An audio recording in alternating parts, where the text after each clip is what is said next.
this presentation is really a deeper dive into one of the areas in my previous presentation, which was a cloud for all seasons. And to repeat the anecdote that I started off that previous presentation with, which was that in April the 27th, 2021, the Portuguese Data Protection Authority gave the Portuguese Census Office 12 hours to stop using an American cloud service provider. And that came from a set of things which I'm going to describe here. And it could have been overcome had the cloud, the tenant, the Portuguese Census Office, been doing things slightly differently. And confidential computing is the essential thing that you need in order to be able to use a cloud that you cannot trust.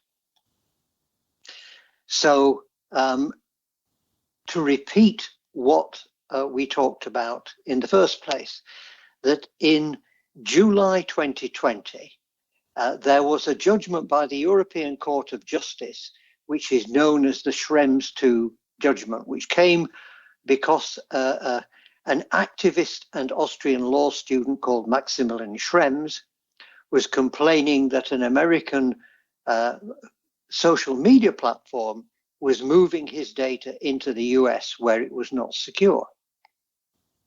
And the result of that judgment was that processing data, processing personal data in the cloud is not permitted unless it is protected.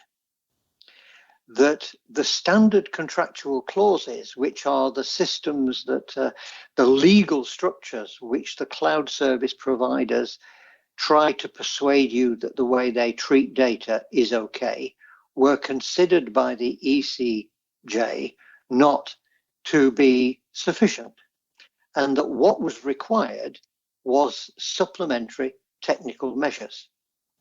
Now remember, I'm an analyst, not a lawyer. If you're in any doubt about how this applies to you, see your attorney.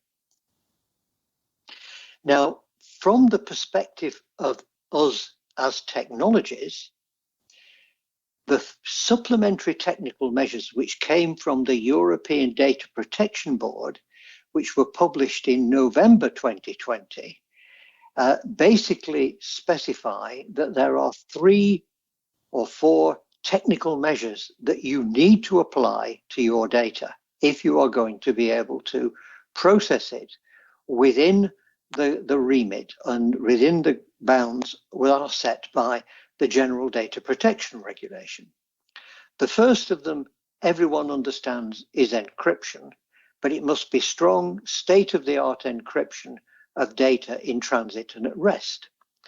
And if you are going to use those, you have to keep the keys within the EU.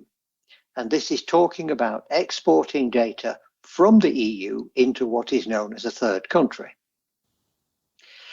The second approach is pseudonymization.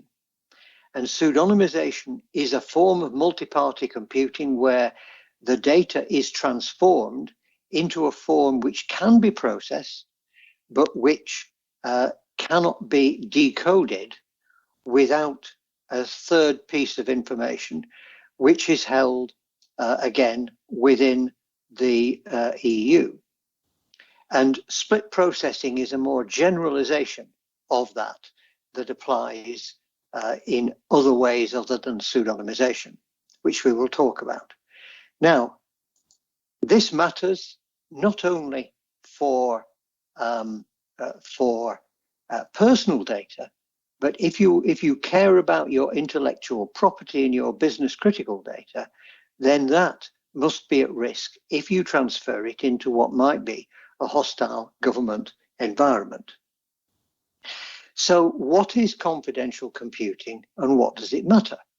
Now, I think we all understand that when we're using cloud services, there are new threats, and the controls that we had previously may no longer be effective. What we need is to have controls that are effective in this new world of cloud computing. And one of the key areas that is not covered by most controls is how you protect data while it is being processed. And there are all kinds of examples where you want to be able to process it. So, for example, that you want to be able to do development. And in order to test your development, you need to export your data as a test data set.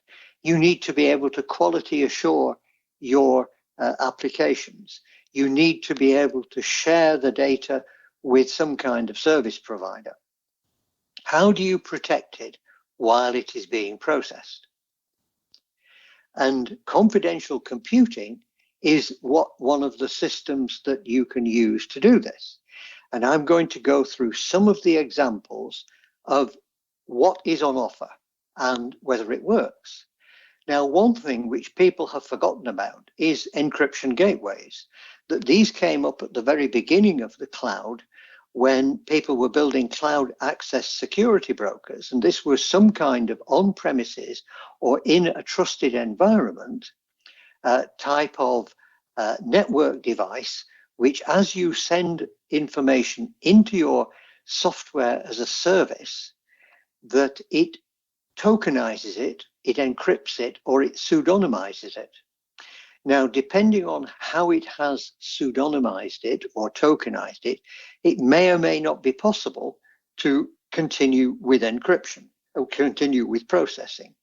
So, for example, if you turn it into a token, things like sorting and searching may or may not work. But nevertheless, that is a form which works and is potentially a solution, but which people seem to have forgotten about. However, it's not the only solution. The second solution, which has appeared specifically from Microsoft, is this thing called double key encryption. And what Microsoft say is, well, look, we take your data into Office 365 or into Azure, and we, by default, whatever it is we hold, it's encrypted. And we encrypt it, but we, Microsoft, hold the keys. So that means that if the media is lost or the raw data is stolen without access to Microsoft keys, it's safe. However, that doesn't protect it during processing. And it doesn't protect it against Microsoft being forced to hand over the keys. So what they do is they give you, the client, the ability to have your own encryption key, which you apply to your data before you send it out into the software as a service. Now, the net result of that is that even if the data was stolen and even if the government demanded Microsoft hand over the keys, they wouldn't be able to get hold of your data. The downside of it is that you can't process the data. So it works with Office 365 apps that are on premises, but it doesn't work with Office 365 apps in the cloud. And it also gives you all kinds of problems if you try to use it in conjunction with the rights management software. So it's good in parts. So that's another thing. Now, the other thing that many vendors come along and they say, well, we will protect your data because we allow you to bring your own key. And there's bring your own key and keep your own key. But basically, they are systems where you can use some encryption process based on a key which you hold on premises and which the cloud service provider will hold for you in a secure storage, such as a hardware security module. And if you look at what happens with this, then you have a key management protocol that allows you to manage the keys. The hardware security module provides physical and logical protection against the theft or misuse of that key.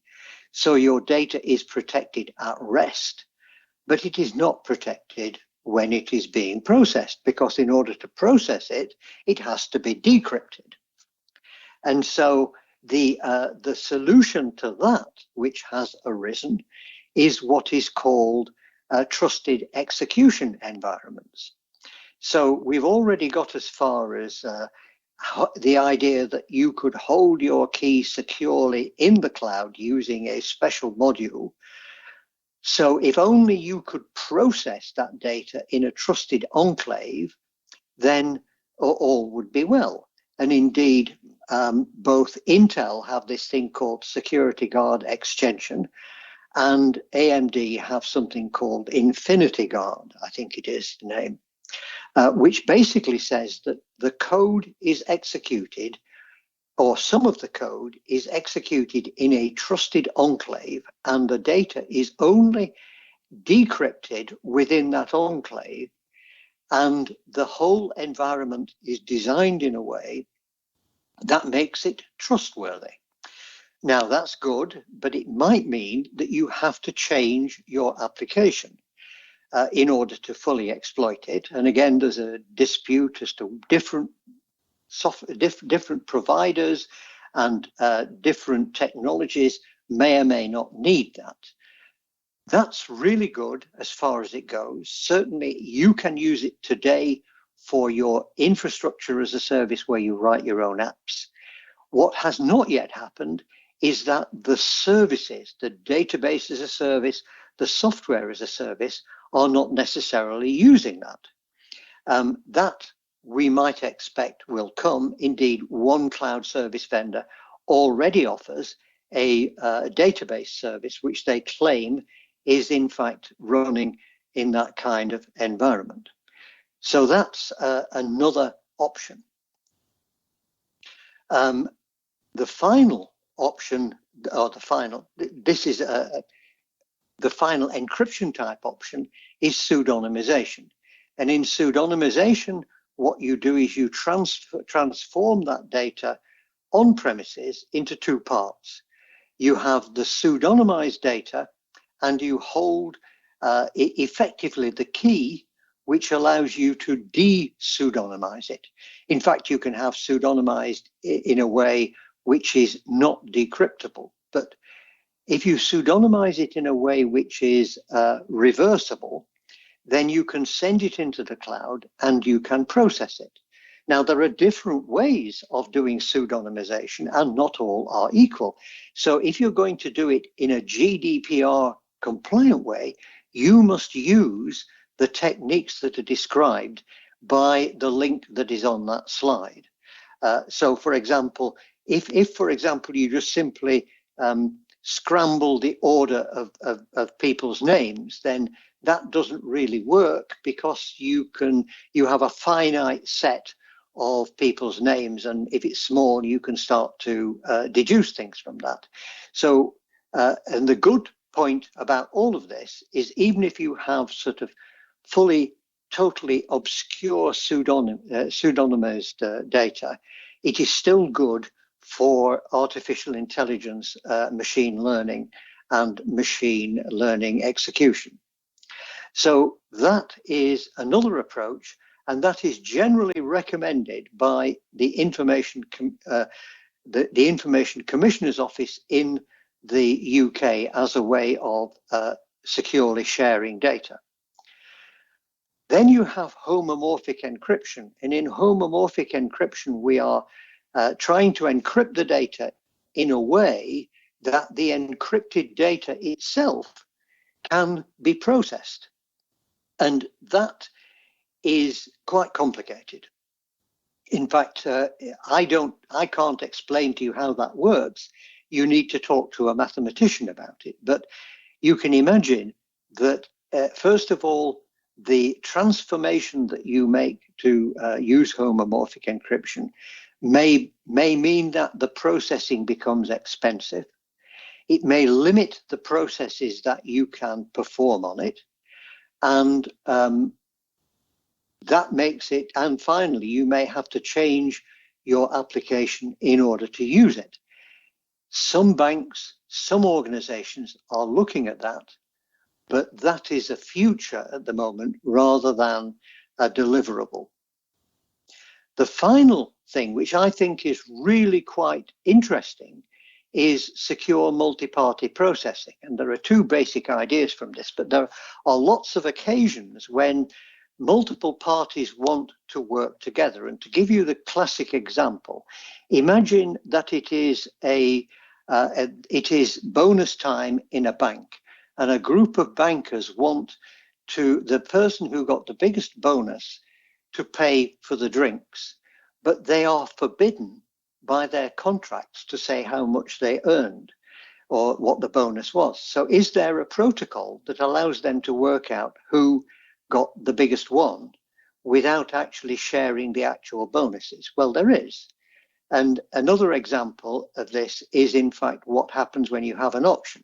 And multi-party computing is being used for certain auctions around the world, where effectively what happens is that instead of having a trusted third party, what you do is you have a protocol that never actually divulges the individual bids or limits, but does allow you to decide on which was the highest one.